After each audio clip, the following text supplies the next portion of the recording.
Okay, let's get to trade. 96% of the world's consumers don't live in this country. They live in other countries.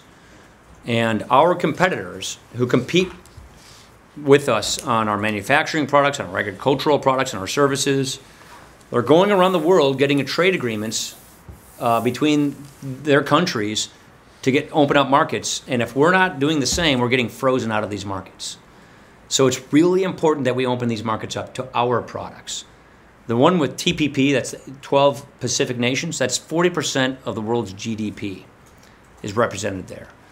And in particular, because it's Asia, the question that's before us is, who is going to write the rules of global trade, of the global economy? Is it going to be the Americans and the Japanese, or is it going to be the Chinese? And I would argue strongly that we should write the rules of the global economy. Rule of law, enforceable contracts, transparency and accountability, instead of China writing it with their system. Cronyism, subsidies, intellectual property problems. So we need to get in and write the standards so that we are writing the rule book for the global economy for the 21st century. And we need to open these markets to our products so that we can make more things here and sell them overseas. I think it's interesting to note that when we get trade agreements, we get better trade. We get fair trade. If you add up all the countries we have trade agreements with, we have a manufacturing surplus. If you add up all the countries we don't have trade agreements with, we have a massive deficit. So trade agreements get us into markets and get us better rules so that they play by our rules. We're already a generous country, and most of these countries have access to our markets. We don't have access to theirs like we do, like they do ours, and we're trying to get access to their markets. Japan in particular, and they have tariffs as high as 700% on some of our products going into Japan. The whole point is knocking down those tariffs and those non-tariff barriers so we can get access to those markets. And to me, it's win-win if we get it right. 1 in 5 jobs in this economy are tied to trade.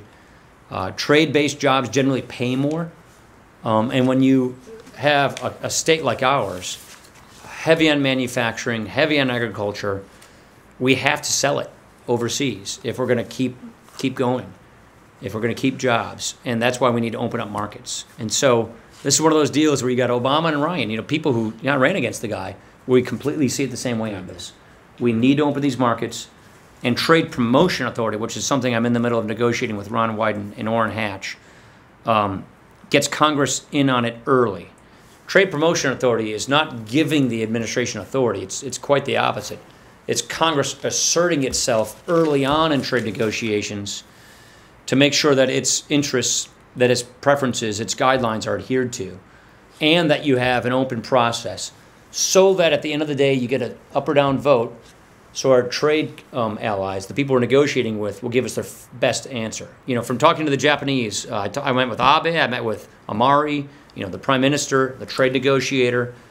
They're all basically waiting to see when we're serious before they put their last offer on the table. And our message was, we're serious and it's ready to go. Harry Reid stopped TPA from moving for 2 years. So the Japanese were basically saying, well, when are you Americans really going to close this thing out? Because we're not going to come to the table with our last offer until we know you're ready to go. And my message was, we're ready to go now. We're going to do TPA this spring. We've got to get this going. So let's put this together. And you have to open your agriculture markets, and you have to open your auto markets to us. So I think every president since FDR has had some kind of trade-enhanced authority or enhanced trade authority. Why is it taking so long to get to this point? Because Reid wouldn't let us. Because Reid wouldn't bring it up for 2 years. It's not popular among Democrats. Democrats don't like it. Their political base is against it, and because it's fear of job loss for the unions. Yeah, but I disagree with that fear. I think it's the opposite. I think if we don't get trade agreements, then we're going to lose. Look, Europe is over there negotiating with the Japanese right now. Because we don't get the enhanced business. We don't get the access to their markets, and therefore our competitors will get access to their markets. They'll take that business from us. Again, 96% of the world's consumers don't live in this country.